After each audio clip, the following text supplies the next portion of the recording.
어떤 일에 열심을 경주하고 사는가 따라 우리 라이프 스타일이 달라지게 됩니다. 오늘 본문 4절 말씀을 보면 바울이 전한 복음을 들었던 경건한 헬라인 큰 무리와 적지 않은 귀부인들이 바울을 따르게 됐습니다. 이 일로 인해 이를 시기한 유대인들이 불량배들을 데리고 떼를 지어 다니면서 집요하게 바울이 복음 전하는 것을 방해했습니다. 얼마나 야단스럽게 바울이 복음 전하는 걸 방해했으면 바울이 전한 복음을 받아들이는 것만으로 야손과 그의 형제들이 이리저리 끌려다니면서 곤욕을 치러야 했습니다. 열심을 내는 것은 나름대로 의미가 있습니다. 하지만 이런 잘못된 열심을 내는 이들로 인해서 데살로니가 성읍이 큰 소동에 휩싸이게 되었습니다.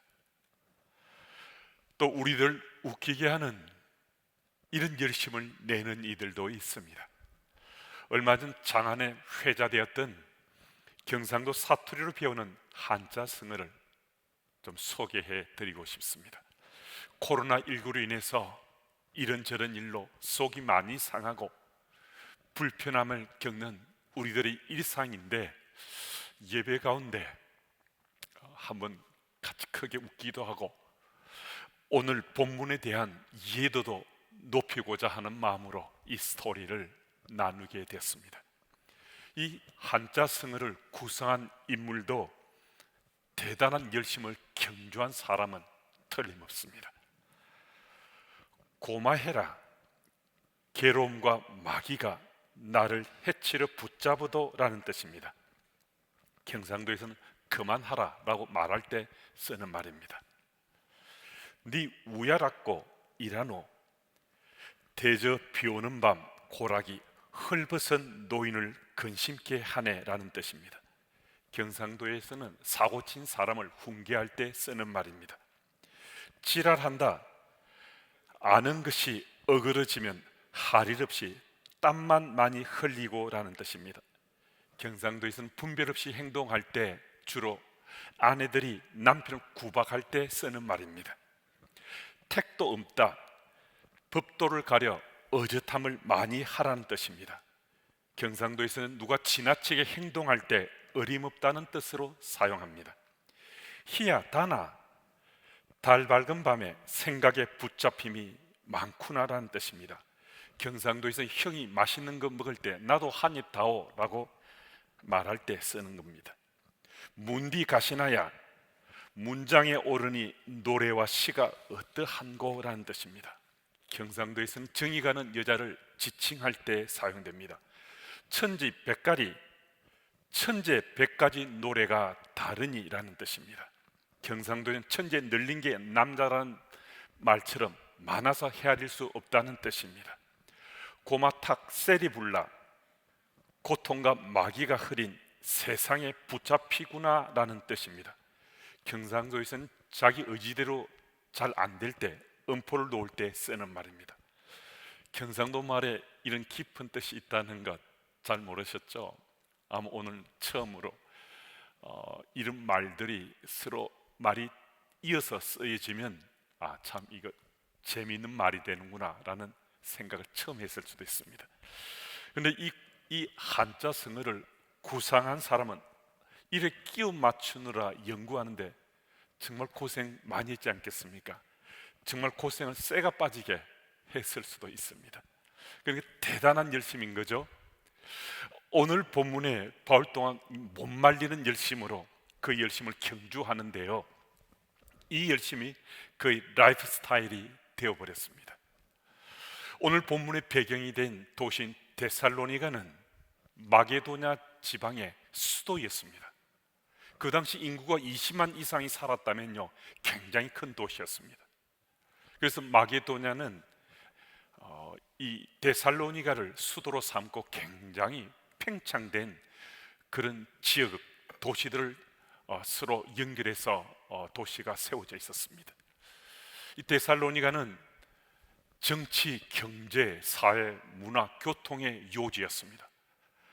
많은 도로들이 닦여 있어서 그 지경에는 많은 사람들이 오고 갈 수 있었습니다. 바울이 빌립보에서 암비볼리와 아볼로니아를 거쳐서 데살로니까지 갔는데, 암비볼리와 아볼로니아에는 아마 유대인들이 거의 살지 않았던 것 같습니다. 유대인들은 10명만 모이도 회당을 짓습니다. 그런데 바울이 빌립보에서 데살로니까지 바로 갔다는 것은 암비볼리나 아볼로니아를 거쳐갔는데도 이곳에 회당이 없었다는 거예요.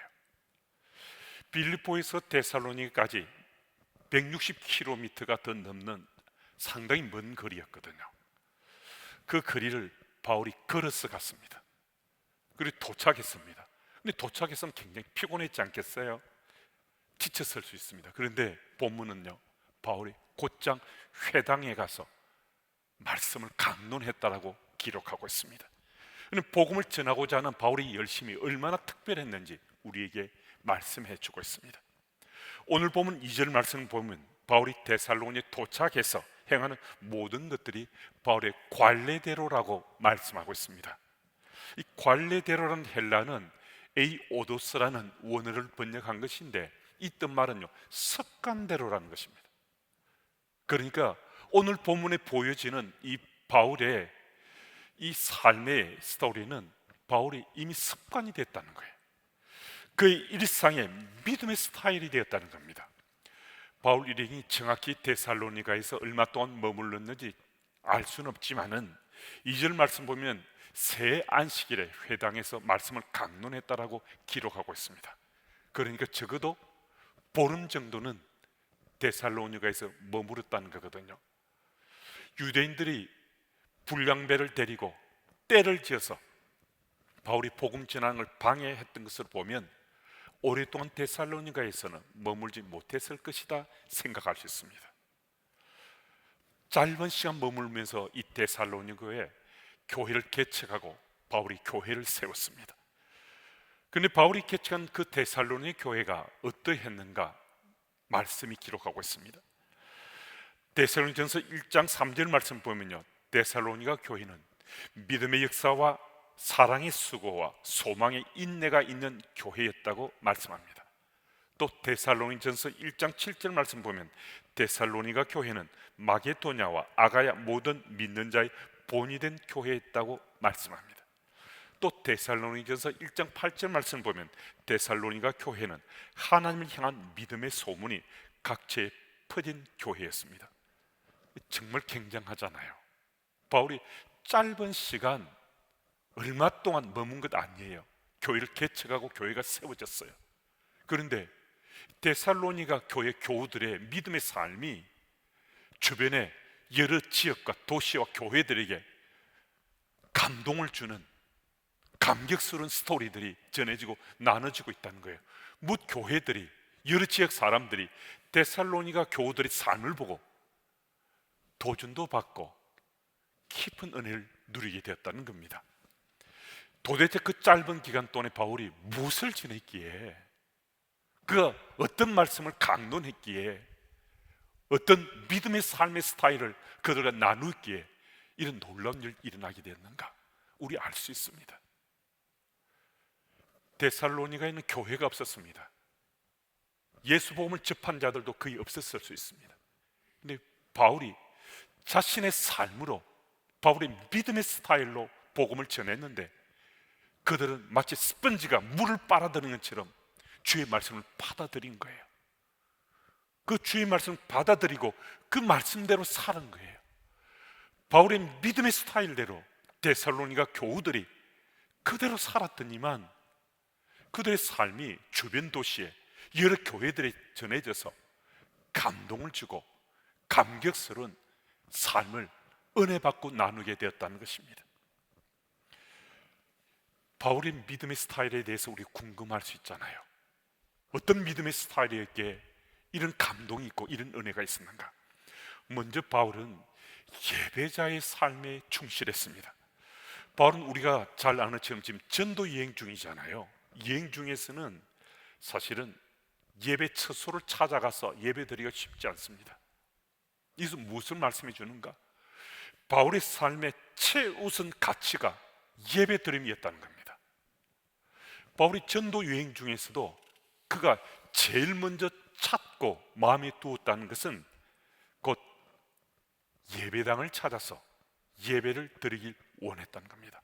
아주 철저하게 안식일 구별하면서 회당을 찾아 예배를 드리고 말씀을 강론했다라고 기록하고 있습니다.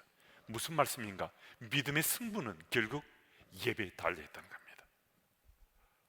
예배자로 나갈 때 어떻게 내 삶이 준비되었는가 따라 예배 드린 이후에 우리 믿음의 삶의 승부가 결판난다는 것입니다.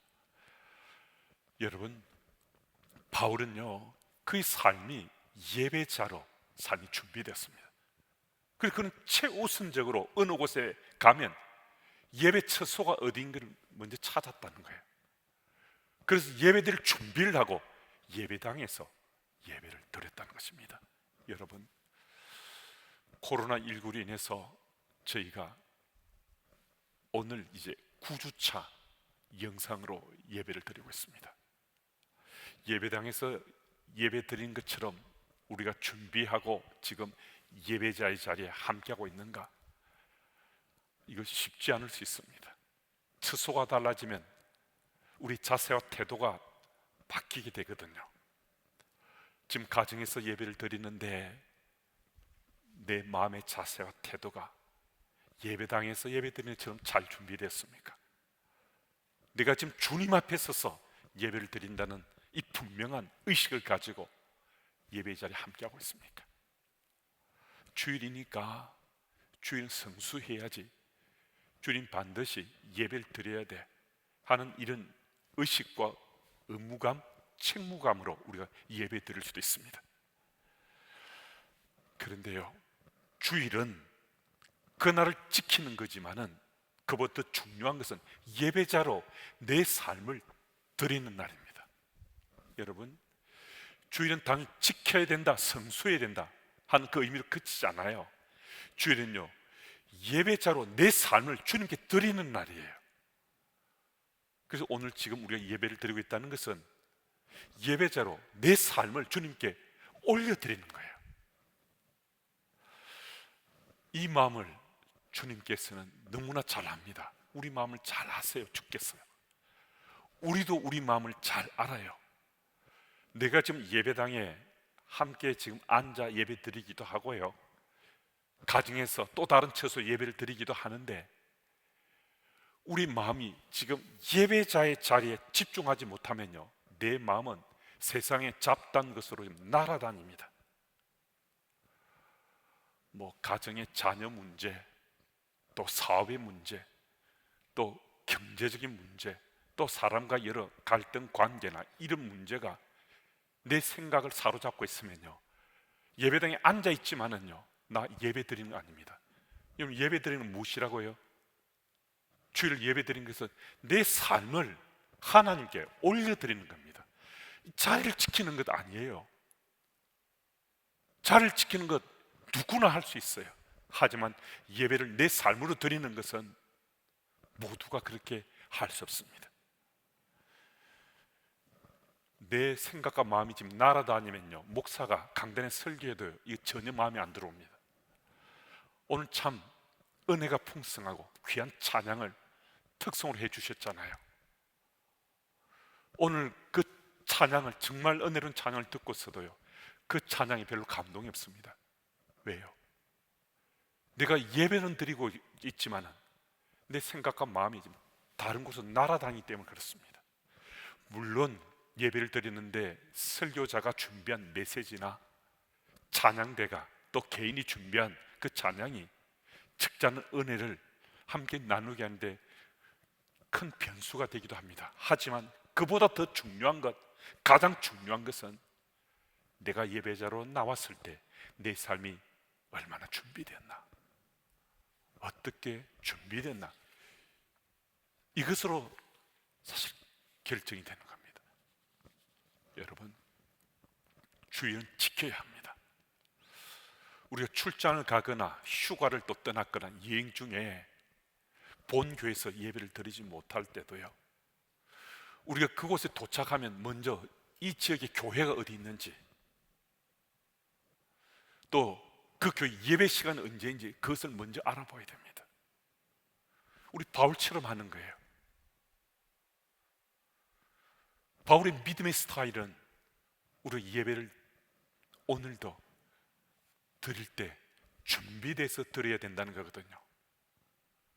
타지에 가서도 내가 준비돼서 예배를 드릴 수 있도록 먼저 그곳에 도착하면 예배당이 어디 있는지, 예배 시간은 언제인지 이것을 알아보는 사람, 그분은요 이미 준비해서 예배자로 나아가고자 하는 겁니다. 여러분, 우리 다시 한 번 더 기억하십시다. 주일은 성수하는 것이지만 그보다 더 중요한 것은 주께 나가 내 삶을 예배자로 올려드리는 것, 이 사실을 꼭 기억하시길 바랍니다. 그리고 오늘 말씀을 보면 바울은 복음을 전할 때요 성경 말씀을 가지고 복음을 전했습니다. 2절 중반절부터 3절까지 말씀을 제가 읽습니다. 새 안식일에 성경을 가지고 강론하며 뜻을 풀어 그리스도가 해를 받고 죽은 자 가운데서 다시 살아나야 할 것을 증언하고 이르되 내가 너희에게 전하는 이 예수가 곧 그리스도라 하니 아멘. 바울은 그냥 예수 믿으세요 라고 소리치거나 외치는 걸 그치지 않았습니다. 바울은 복음을 전할 때 하는 말씀으로 준비해서 그 말씀을 전했다는 거예요. 누군가에 전도할 때 때로는 우리가 전혀 준비되지 않은 가운데 그냥 그 상황 속에서 예수 복음을 누군가에게, 또 아는 사람에게 전할 때가 있곤 합니다. 물론 예수 복음을 전한 것만으로도 칭찬받을 만하거든요. 그런데요 그 사람들은요 내가 말씀으로 준비되지 않는 가운데 내가 전했을 때 주께로 거의 잘 안 들어옵니다. 고개는 끄덕여 주지만은요 우리가 예수 믿는 것처럼 그들이 예수 믿으려고 생각은 혹 잠시 할지 몰라도요 그들은 주께 안 들어옵니다. 왜 그렇습니까? 그들이 전해 들은 이야기가요 말씀을 통로로 한 것 아니거든요. 예수 믿으면 잘 산다더라, 예수 믿으면 복 받는다더라, 예수 믿으면 자녀가 잘 된다더라, 예수 믿으면 사업이 성공한다더라. 그렇게 안 되면 어떻게 합니까? 예수 믿는데도 고난이 있으면 어떻게 합니까? 잠시 교회 발디디다가 떠나가 버리는 거죠. 하지만 말씀이 생명이 되어서 그 사람이 전해지면요 말씀은요 무엇이든지 감당해낼 수 있는 동력을 줍니다. 그래서 우리가 바울처럼 하는 거예요. 바울의 믿음의 스타일을 본받고자 하는 그 핵심이 바로 여기 있는 거예요. 복음을 전하는데 철저하게 준비하고 전한다는 것은요 말씀으로 준비해야 전할 수 있다는 겁니다. 정말 한 영혼을 사랑한다면, 그 영혼을 정말 아낀다면 말씀으로 내가 준비해서 어떤 상황이 갑자기 부딪히더라도 준비된 그 말씀으로 복음을 전할 때 생명이 주께로 돌아오게 되는 겁니다. 위닝 경영 연구소 전 옥표 대표가 모세처럼 기도하고 요소처럼 실행하라라는 책 속에서 이런 말을 했습니다. 이런 글이 그 속에 실려 있는데요 우리 사장, 교회 다니는 사람 맞아? 교회 안 다니는 사람보다 더 지독해. 다른 이유가 아니라 일터의 목표를 달성하기 위해서 최선을 경주하고 열심을 다한다는 건데 이거 비난거리가 될 수 없습니다. 죽게 하듯이 마땅히 최선을 다하는 것은 그리스도인의 삶이거든요. 내가 일터를 경영하거나 일터에 내가 그 스텝이라면요 우리는 교회에서 열심을 경주하는 것보다 더 열심으로 내가 몸담고 있는 그곳에서 최선을 다해야 됩니다. 최선을 다해 살아야 그 일터가 번성하게 되는 거 아니겠습니까? 흥하게 되는 거 아니겠습니까? 회사는 철저한 비즈니스 세계입니다. 죽느냐 사느냐가 나의 헌신도를 통해서 이 결판이 나는 거예요. 교회는 뭘 좀 잘 못하고 또 실수하고 또 뭐 적당히 하더라도 그만큼만 하더라도 다 그냥 품어주고 넘어가잖아요. 느슨한 관계들이거든요. 그럼 비즈니스 세계는 그렇지 않잖아요. 이 중요한 사느냐예요. 이 충실하게 정말 최선을 다해서 일하는 것 말고 치열하게 사는 것 말고 다른 선택의 자리는 없는 거거든요. 이런 이야기가 있습니다. 자기가 달리기를 아주 잘한다고 생각하고 자랑을 많이 했던 개 한 마리가 있었습니다. 어느 날 그 개가 토끼를 사냥하다가 쫓아가긴 했는데 놓치고 말았어요. 다른 개들이 마구 놀려댔습니다. 개망신한 거죠. 그때 그 개의 대답이 걸작이었습니다. 자네들이 알아야 할 것은 그 토끼는 자기 목숨을 위해서 뛰었지만은 나는 그냥 오늘 저녁거리를 위해서 쫓아간 거야. 목숨을 걸고 뛰는 것과 한 끼 저녁 식사거리로 뛰는 거요, 이 같을 수 없잖아요. 그것도 심심해서 소일거리로 했다면요, 이건 더 말할 필요가 없잖아요. 복음을 전가하는 바울의 믿음의 스타일은 자기 삶을 근거했습니다. 삶을 걸고 복음을 전했기 때문에 준비했습니다. 여러분과 제가 오늘 믿음의 삶을 살고 믿는 자로 살아가고 또 복음까지 전하려고 하는 그런 열망이 있다면요, 우리도 바울처럼 믿음의 스타일을, 삶을 걸고 때로는 목숨을 걸고 전한 바울의 믿음의 스타일을 본받아야 되거든요. 바울은요, 토끼 쪽이었겠습니까? 개 쪽이었겠습니까? 바울은 토끼 쪽이죠. 우리는 어느 쪽입니까? 우리 믿음의 삶의 스타일은 어떤 쪽입니까? 우린 개 쪽입니까? 토끼 쪽입니까? 우리들도 바울의 믿음의 스타일을 본받으면요, 우리가 토끼처럼 자기 삶을 걸고 목숨 걸고 달려갈 수 있습니다. 우리가 복음 전할 때 바울처럼 복음 전할 수 있습니다. 여러분, 오늘 주께서 우리에게 잠시 말씀 주시는 거지만 바울의 믿음의 스타일을 본받아라고, 복음 전할 때 우리 삶을 걸고 준비해서 하나님 말씀을 준비해서 전하라. 이 말씀에 아멘 하시길 바랍니다. 그리고 오늘 말씀을 보면 복음을 전해드릴 대상에게는요, 바울은 바보처럼 행동하게 됐습니다. 이미 앞에서 나눴지만은 4절 말씀은 바울이 예수 복음을 전했어요. 경건한 헬라인의 큰 무리와 적잖은 귀부인들이 바울을 따랐거든요. 유대인들이 견딜 수 없었던 거죠. 그들 불량배들을 데리고 아주 집요하게 적극적으로 방해했습니다. 그런데요, 그때 많은 사람들이 바울을 따랐다라고 기록하고 있습니다. 그러면 바울이 지금 그 무리들을요, 자기 편으로, 자기를 도울 사람들로 모으게 되면요, 유대인들이 지금 사람 모으면 이건 비견 자체가 안 됩니다. 능히 그들을 물리칠 수 있어요.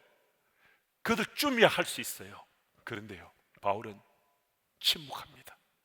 정말 바보처럼 침묵합니다. 전혀 그들의 방해나 회방에 대처하지 않습니다. 어리석게 보일 만큼 그는 잠잠합니다. 고린도전서 9장 19절에서 23절 말씀 보면요, 바울의 복음 전하는 자세와 태도가 기록되어 있는데 제가 좀 읽겠습니다.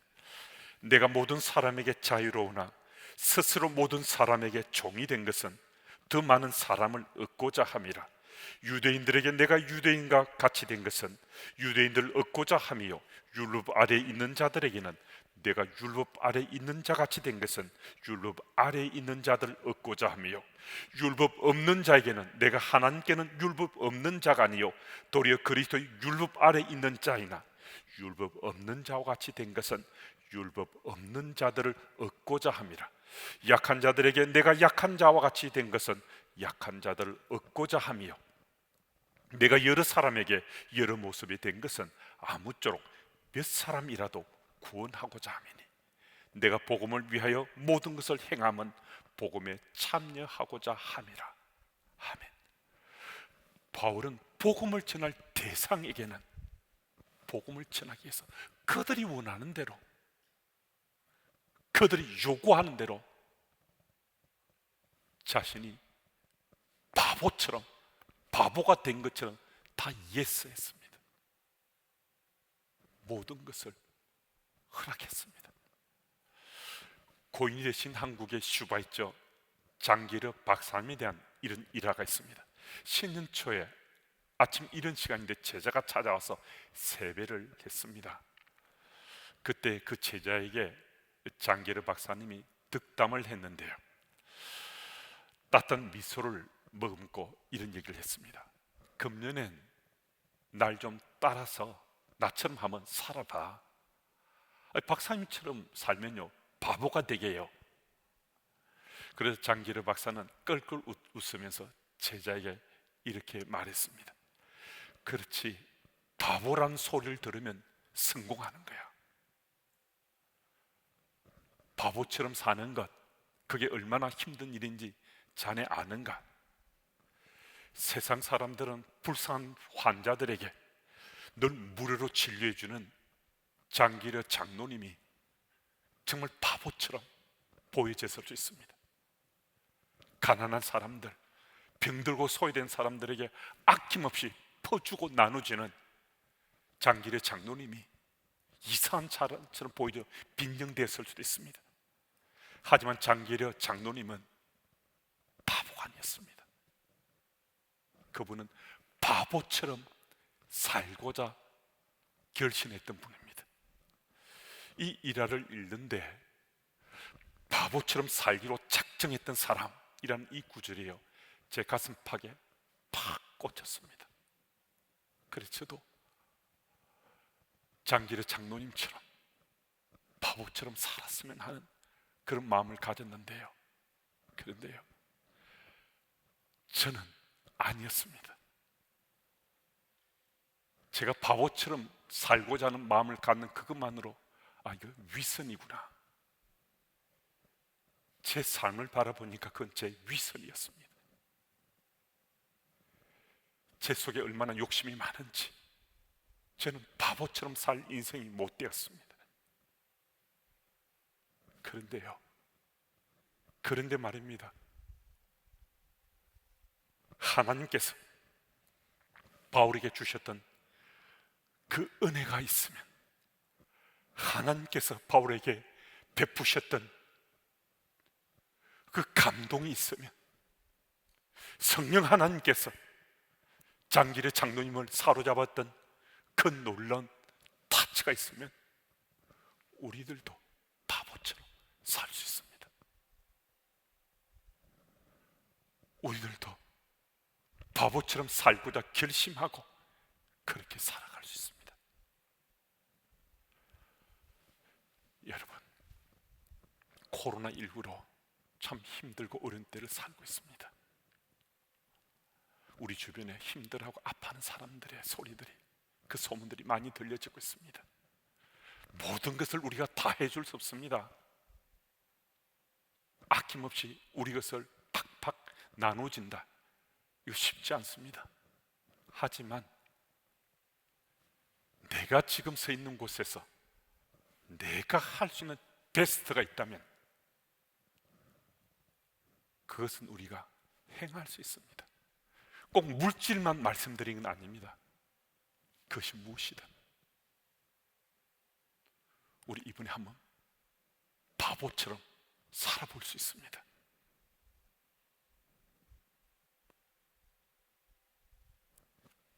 바울의 믿음의 스타일을 우리도 본받아서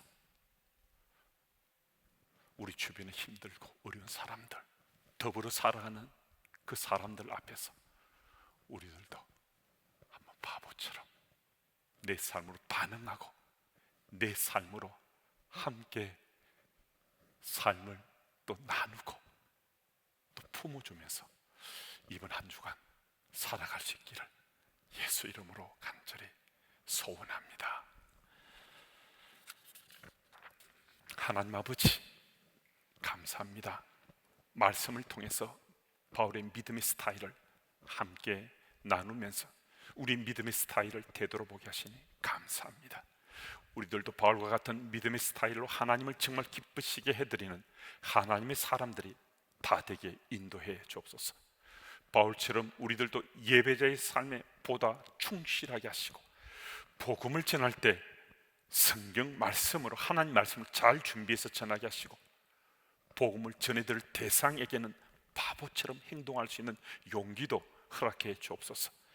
장애인 주일입니다. 말씀은 장애와 관련된 말씀을 나누지는 못했지만 하나님의 간섭하심과 도우심이 장애인 가족들의 임하기를 소망합니다. 우리 모두 오늘 시작된 이번 한 주가 나의 삶을 바울의 믿음의 스타일에 비견하면서 하나님 기뻐하신 그리스도인으로 살기를 예수님 이름으로 기도드립니다.